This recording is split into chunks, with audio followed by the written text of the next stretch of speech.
اور اس سے مراد ہے ایک بہت بڑی جنگ سے.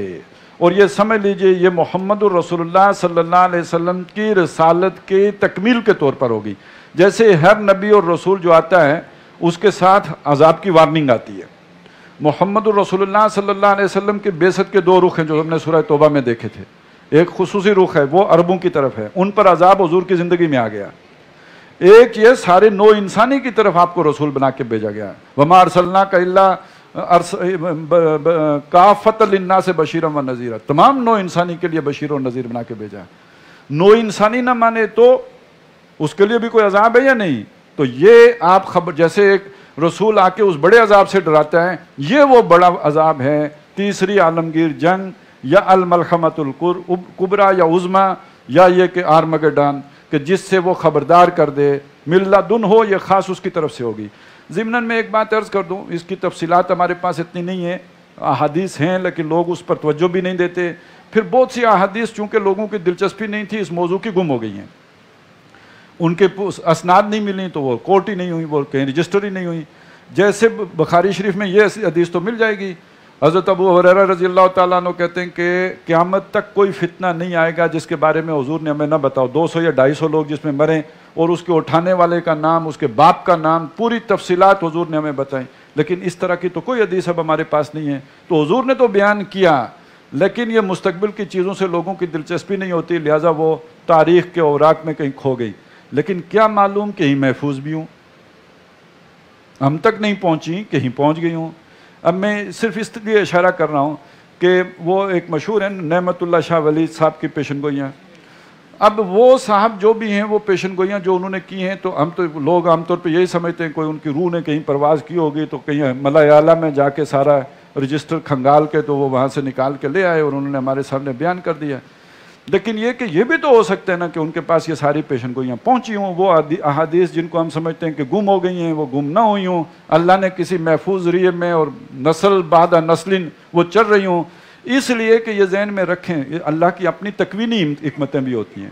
ایک چیز آ گئی, اب اگر وہ ساری چیزیں کھل جاتی, فرض کریں اس میں یزید کا نام لکھا ہوتا ہے, فرض کریں اس میں بش کا نام لکھا ہوتا ہے, فرض کریں اس میں پرویز مشرف کا نام لکھا ہوتا ہے, اسے کوئی آرمی چیف ہی نہ بناتا. تو اس لیے ان کا صاحب کا منظر عام پہ آنا ضروری بھی نہیں تھا. اللہ کی اپنی حکمت ہے کہ وہ پھر اس طرح کے فتنوں والی احادیث سامنے بھی نہ آئے. لیکن یہ کہ آخر حضور نے بیان کی تو گم کیوں ہوں, یہ بھی تو ایک بہت بڑا سوال ہے. تو عین ممکن ہے کہ وہ ساری احادیث کوئی سلسلہ ہو جس کے ذریعے سے چلتی چلتی مخصوص لوگوں تک ہوں موجود, اور ایک وقت میں ان میں سے کچھ راز, وہ آخر میں وہ یہ کہتے ہیں کہ قدرت کے کچھ رازوں سے میں نے افشا کیے اس لیے کہ تاکہ مشکل حالات میں اہل ایمان کے لیے یہ حوصلے کا باعث بنے, ان کو حوصلہ دینے کے لیے میں نے عام کیا. اور حضور نے بھی اسی لیے بیان کیا خوشخبری, کیونکہ بشیر اور نذیر ہیں تو ایمان والوں کے لیے اس دور میں خوشخبری تو ہونی چاہیے نا, تو وہ خوشخبری دینے کے لیے وہ عام کی گئی ہیں. البتہ یہ ذہن میں رکھیے گا کہ یہ نعمت اللہ شاہ ولی میں بھی ایک چکر ہے. ایک نعمت اللہ شاہ ولی جو کوئی بھی ہے یا اس سے ملتا جلتا نا, وہ ایرانی ہے, اور آپ جب ویکیپیڈیا پہ سرچ کرتے ہیں تو وہ ایرانی والا نعمت اللہ شاہ ولی کی بایو ڈیٹا آتا ہے سارا, اس سے بڑے مغالطے پیدا ہو جاتے ہیں, اچھے اچھوں کو ہو جاتے ہیں. یہ جس نعمت اللہ شاہ ولی کی میں بات کر رہا ہوں اور جس کی اصلاً پیشن گوئیاں ہیں, یہ ایرانی نہیں ہیں, یہ کشمیری ہیں. تو ایک سخت جنگ عظیم سے ملدن ہو, اللہ کی طرف سے مسلط کردہ ہوگی. اب یہ دیکھیے, یہ اس کے اسباب دنیا میں نہیں بنیں گے بلکہ اس کے اسباب آسمانی ہوں گے, جرائم کے نتیجے میں ہوگی. اب ہمارے پاس وقت تنگ ہے لیکن میں آپ کو یہ بتانا چاہتا ہوں کہ دیکھیے قوم لوط جس جرم میں ہلاک ہوئی, قوم عاد, قوم شعیب کم ناپنا تولنا ایکسپلائٹیشن, قوم فرعون جبر, سیاسی جبر اور استبداد. آج دنیا میں یہ چیزیں اس سے 1000 گنا زیادہ نہیں ہیں, عالمی ہو گئی. وہ علاقائی تھیں, یہ عالمی ہو گئی ہیں. پھر میں تو یہ کہتا ہوں قوم لوط جو تھی وہ گیز ہی تھے نا, اب تو لیسبینز بھی ہیں. کہانی کہاں سے کہاں پہنچ گئی ہے بھائی. تو اگر ایک ایک جرم پر قومیں مر گئیں تو اب اس پہ نہیں مرنا چاہیے.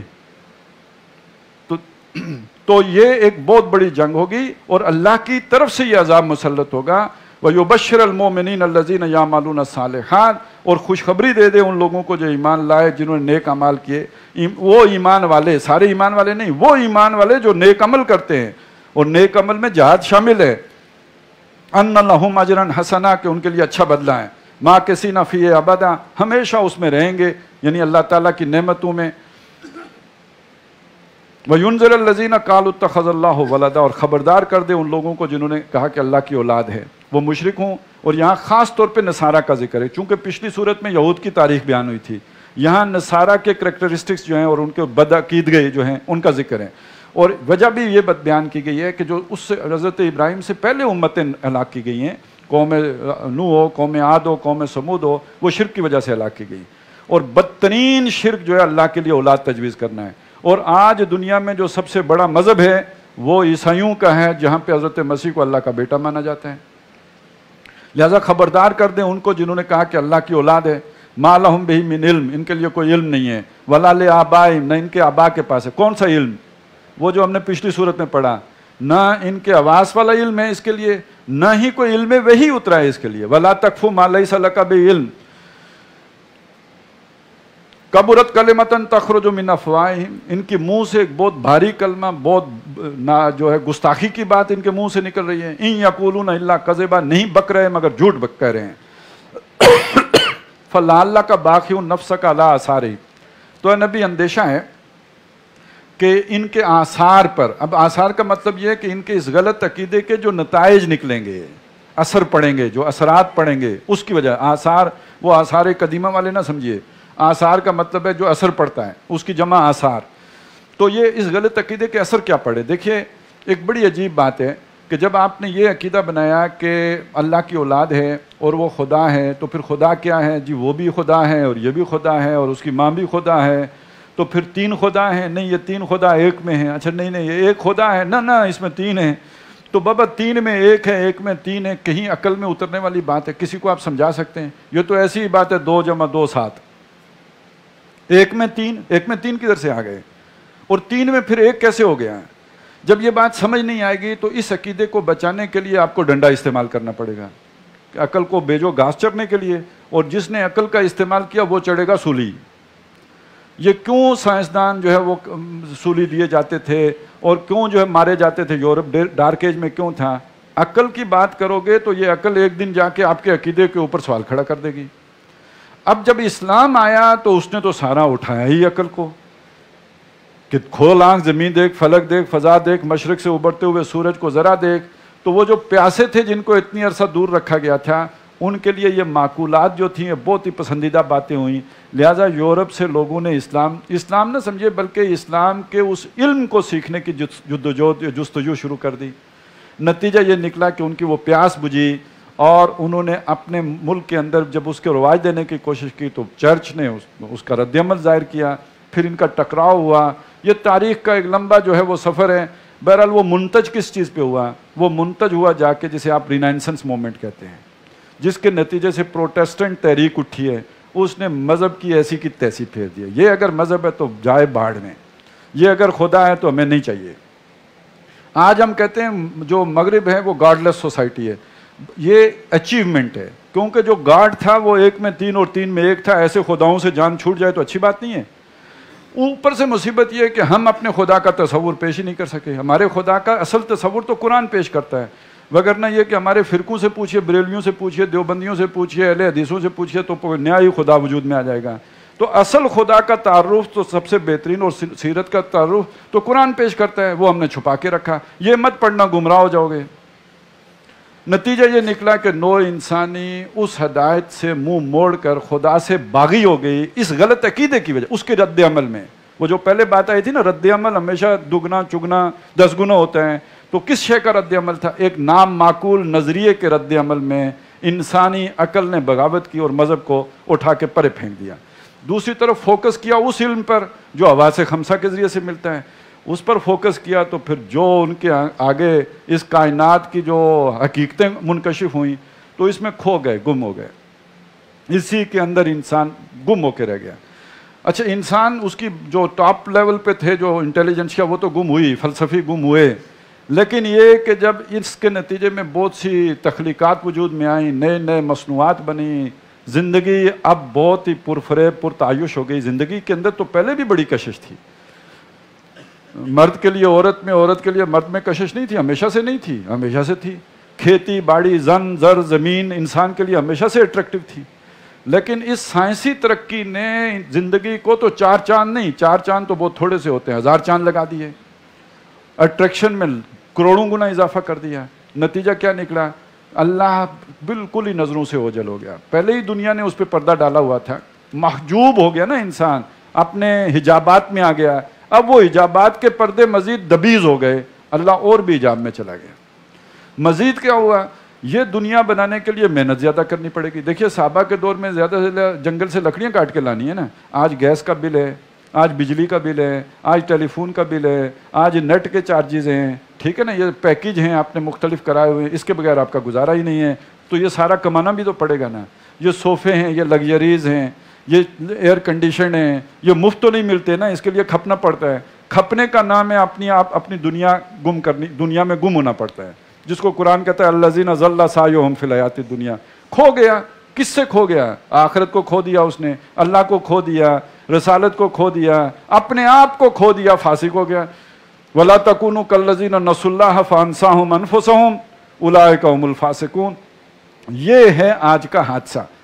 تو گویا یہ اللہ نے کائنات بنائی تھی، امتحان لینے کے لیے بنائی تھی کہ اس میں کھوتے ہو یا میری طرف آتے ہو، اور اس امتحان میں کروڑوں گنا اضافہ کر دیا سائنس اور ٹیکنالوجی نے کہ اس کی چکا جوند اور بڑھ گئی، ہم اسی میں کھو کے رہ گئے۔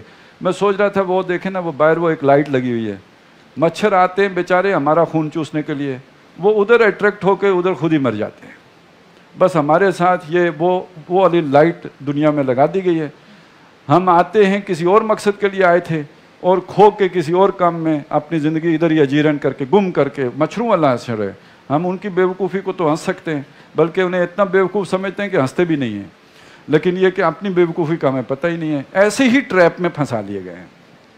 تو اب یہ اس کا ذکر ہے کہ یہ پھر اس کا نتیجہ کیا نکلے گا؟ نو انسانی تباہ، نو انسانی برباد، اور اس کے نتیجے میں جو کانفلکٹ آئے گا، جو فرکشن کریٹ ہوگی، اس سے پھر جو بڑی ہلاکت اور تباہی اور بربادی آئے گی، اے نبی اس کے آثار پر، اس کے نتائج پر، اس کی تباہ کاریوں کا آپ اس پر اپنا جان گھول رہیں گے۔ آپ رحمت للعالمین ہیں، تو جو آپ کے جو بھی یہ امت ہے اس پر جو یہ سارے معاملات آنے ہیں اور نو انسانی پر جو کیفیات آنی ہیں، اس غم میں اپنی جان گھول لیں گے۔ اِن لَمْ يُؤْمِنُوا بِهَٰذَا الْحَدِيثِ، اگر یہ اس قرآن پر ایمان نہ لائے۔ اب دیکھیے پھر اصل ڈیسائسو چیز کیا ہے؟ قرآن کو مان لیں گے اس تباہی سے بچ جائیں گے، قرآن کو نہیں مانیں گے اس تباہی سے دو چار ہوں گے۔ اسفاً، آپ افسوس کے مارے آپ اپنے آپ کو گھول لیں گے۔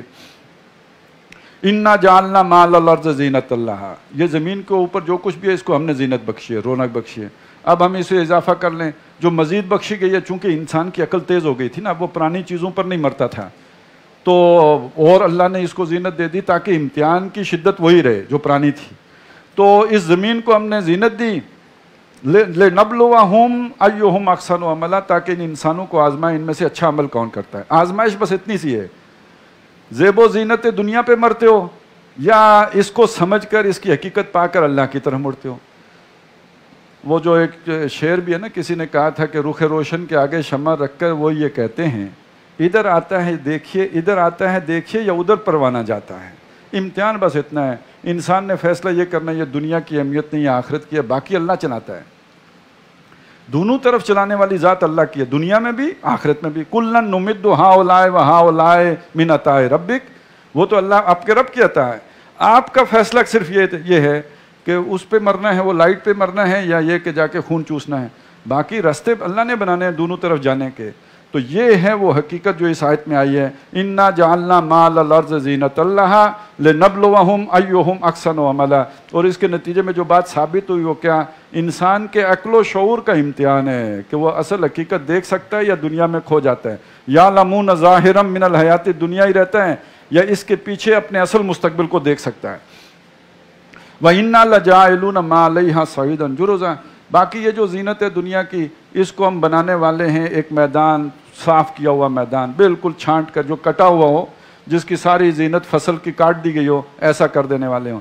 آج کل ہم اسے یوں کہہ سکتے ہیں کہ وہ ٹیلی ویژن پہ خوبصورت نظر آنے والے چہرے کو اگر دو جو ہے وہ چہرہ دھونے کا موقع دیا جائے غسل خانے میں، تو باہر جو شے نکلے گی تو آدمی پریشانی ہو جائے گا کہ یہ وہی جو ہے وہ جو اندر جو گئے تھے وہی باہر آئے ہیں یا کوئی اور ہی آ گیا ہے۔ تو اس دنیا کی میک اپ اتار دیں گے، اس کی جو سنگار ہے وہ ختم کر دیں گے۔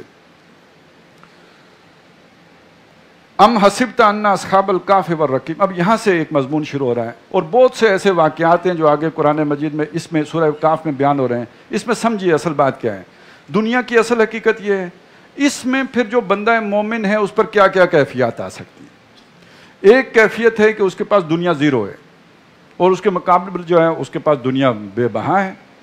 اس کی ایک صورت وہ ہے جیسے ایک وہ فقیر تھا اور دوسرا جس کے 2 باغ تھے، وہ باغ والا دولت مند امیر آدمی ہے، یہ بالکل کمزور آدمی ہے۔ ایک صورت یہ بندہ مومن ذوالقرنین ہے، اس نے ایک علاقے فتح کیے ہیں، اب اس کا رویہ کیا ہوگا۔ ایک صورت یہ ہے کہ بندہ مومن اصحاب کہف کی صورت میں کمزور ہے، اور مقابلے میں کوئی دقیانوس ہے جو اوپر بیٹھا ہوا ہے، وقت کا فرعون ہے۔ تو بندہ مومن کا طرز عمل کیا ہوگا؟ نقطہ نظر تو معلوم ہو گیا، وہ کیا ہے، وہ دنیا کا طالب نہیں ہے، وہ آخرت کا طالب ہے، یہ تو اس کا نقطہ نظر ہے۔ یہ جو مختلف کریکٹر ہو سکتے ہیں اس کے، کبھی اس کے پاس اقتدار ہو، کبھی اس کے پاس فقر و فاقہ ہو، مفلسی ہو، بے یار و مددگار ہو، کبھی اس کا انفلوئنس ہو، کبھی کوئی اسے جانتا نہ ہو، کس نہ فرصت بھیا کیستی کی کیفیت ہو۔ ان مختلف کیفیات میں اس کا رویہ، اس کا طرز عمل، اس کی سوچ، وہ کیا، اس کا بیہیویئر کیا ہوگا، یہ اس صورت نے ہمیں سمجھایا ہے، مختلف کرداروں کے حوالے سے سمجھایا ہے۔ اب سب سے پہلے اصحاب کہف کا واقعہ ہے، اس کا پہلے ایک خلاصہ بیان کیا ہے۔ ام حسبت ان اصحاب الکہف والرقیم کانوا من آیاتنا عجبا، کیا تم یہ سمجھتے ہو کہ یہ جو اصحاب کہف ہیں اور رقیم تختی والے، جن کا ریکارڈ تختی پر لکھ کے رکھ دیا گیا تھا، بعد میں وہی ریکارڈ جو ہے ان کی یادگار کے اوپر وہ تختی لگا دی گئی تھی، تم یہ سمجھتے ہو کہ کانوا من آیاتنا عجبا، یہ ہماری کوئی بڑی عجیب بات ہے، ہم نے انہیں 300 سال سلا دیا پھر اٹھایا، یہ کوئی بہت ہی تمہیں عجیب لگتا ہے۔ اذ اول فتیۃ الی الکہف، جب چند نوجوانوں نے جا کے کہف میں ایک کھو میں پناہ لے لی تھی، فقالو، تو انہوں نے کہا تھا، ربنا آتنا من لدنک رحمہ، دعا کی تھی ہمارے رب ہمیں اپنے پاس سے رحمت عطا فرما، وہیئ لنا من امرنا رشدا، اور ہمارے کام میں درستگی پیدا فرما دے۔ ہماری نیت تو صاف ہے، لیکن جو ہم اسٹریٹجی بنا رہے ہیں، جو ہم نے حکمت عملی اختیار کی ہے، اس کو بھی جو ہے وہ ہم نے اپنی کوشش سے تو ٹھیک ہی بنائی ہے، لیکن یہ کہ تو ہمیں ہدایت کے راستے پر گامزن رکھ۔ فضربنا علی اذانہم فی الکہف، تو ہم نے ان کے کانوں پر کھو میں تھپکی دے دی، سنین عددا، کئی برسوں تک سوئے رہے، ثم بعثناہم، پھر ہم نے ان کو اٹھایا تھا، لنعلم ای الحزبین، تاکہ ہم جانیں کہ 2 گروہوں میں سے کون سا ہے اقصا، جس نے صحیح گنتی یاد رکھی ہے، اس کی تفصیل آگے آ جائے گی۔ لما لبسو، گنتی رکھی ہے اس نے جتنا عرصہ وہ سوئے رہے، وہاں پڑے رہے، اس کی امدن، مدت کے اعتبار سے۔